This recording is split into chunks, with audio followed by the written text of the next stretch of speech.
let's explain some of this. Now, from the New Oxford Annotated Bible, under the footnote for the word Macedonian, it reads at the footnote, some ancient witnesses read Bulgian or Bulgian, and we've already read the definition on what that means. All right. Now, you might think, well, what was Hagag, or Haman rather? What was his race? What race was it? Well, he was an Amalekite. He says Agagite. All right, let's see what Josephus has to say about that. Josephus, the Hebrew Israelite historian and priest, he has information on Haman. See what he says. Let's see if Josephus says he's a Macedonian or not. This is Antiquities 11.6.5.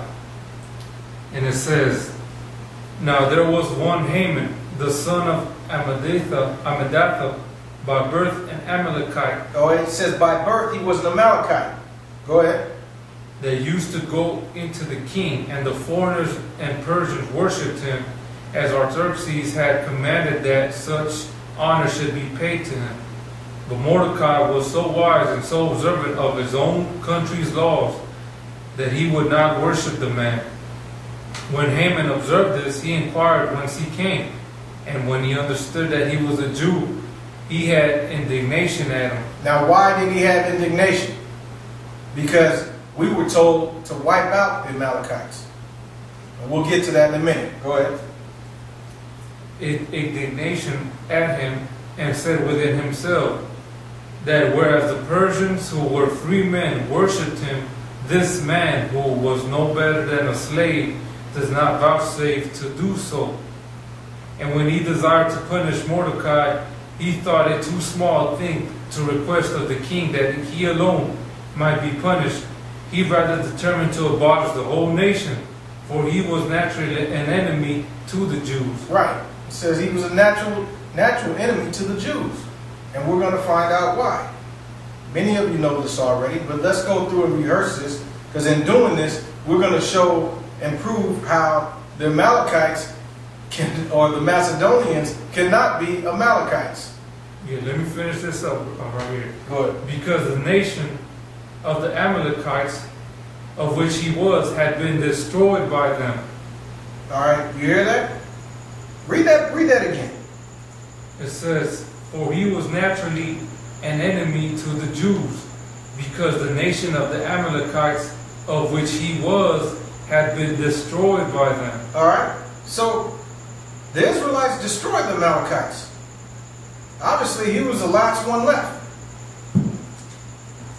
Okay, so let's go to the book of Deuteronomy. Deuteronomy chapter 25. We're going to go through the history of this and show you how this took place. Because according to you people who think that Haman was a Macedonian by race, you assume that the Amalekites were still around. You assume that they somehow mysteriously got over into Europe and became the Macedonians. We're going to show that that's false. Deuteronomy 25, verse 17. Go ahead and read. Verse 17.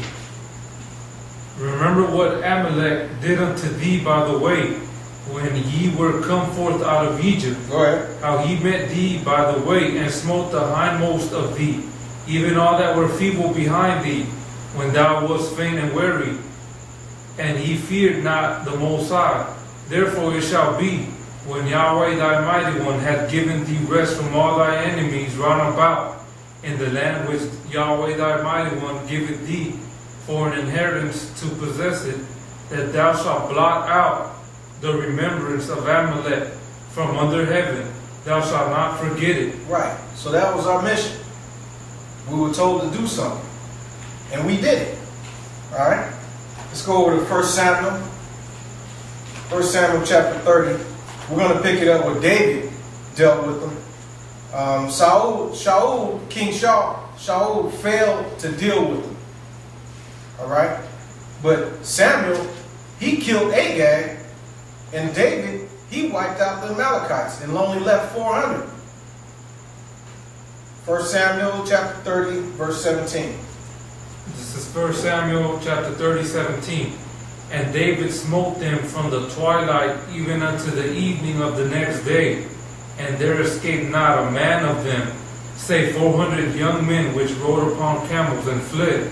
And David recovered all that the Amalekites had carried away, and David rescued his 2 wives. So you might say, well, maybe the Amalekites, the 400 men went on over to Europe and went to Macedonia and started Greece, or started the Macedonian Empire. Wrong. All right. Go to 1 Chronicles chapter 4. 1 Chronicles chapter 4, and start reading from verse 41. This is verse 41. And these written by name came in the days of Hezekiah, king of Judah, and smote their tents and the habitations that were found there, and destroyed them utterly unto this day, and dwelt in their rooms, because there was pasture there for their flocks. Go ahead. And some of them, even of the sons of Simeon, 500 men, went to Mount Seir, having for their captains Pelatiah and Neariah and Raphiah and Uzziel, the sons of Ishi. Okay, so it says they went to Mount Seir and did this. So those Amalekites who got away, those 400 who escaped, they went over to Mount Seir. That's where they were at. They weren't over in Macedonia. Okay. Now, read verse 43. And they smote the rest of the Amalekites that were escaped, and dwell there unto this day. Okay. They took the rest of those who escaped. All right. And the date that this took place was during the days of King Hezekiah, or Hezekiah, from 715 BC to 687 BC. Remember those dates.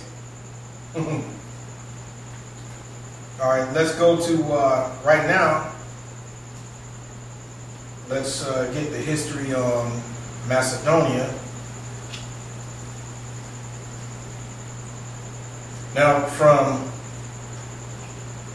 many of you think that the first, because you read, as a matter of fact, let's get it. Let's just get it. Let's go to Maccabees. Because a lot of you do this. When you try to tie this in, then you go straight from this part of Esther and Apocrypha to the Book of the Maccabees, and say that you prove something. You prove that Philip and Alexander were Edomites. Wrong. Well, I'm just going to bring it out, because that's something that you brothers do. You go from there straight to here, and you read this without having any understanding. Go ahead and read 1 Maccabees chapter 1, verse 1. And it happened after that Alexander, son of Philip, the Macedonian, who came out of the land of Kittim, had smitten Darius, king of the Persians and the Medes, that he reigned in his stead, the first over Greece. So you say, oh, this was the first king over Greece. What he did is he ruled over Greece. But he was the Macedonians. Philip the Macedonian came. He came out of a dynasty of Macedonian rulers. So let's go to the history of the first Macedonian ruler, and we'll find, according to the Dictionary of Greek and Roman biography and mythology, his name was Caranus. Now, he lived or reigned from 808 to 778 BC. And he was the first king of Macedon. All right? And he started a dynasty of Macedonians, whom Philip and Alexander came out of. He couldn't have been an Edomite. And for sure he couldn't have been an Amalekite.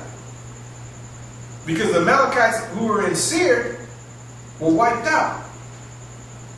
Those 400 who escaped and went back to Mount Seir, they were wiped out from 715 to 687 BC.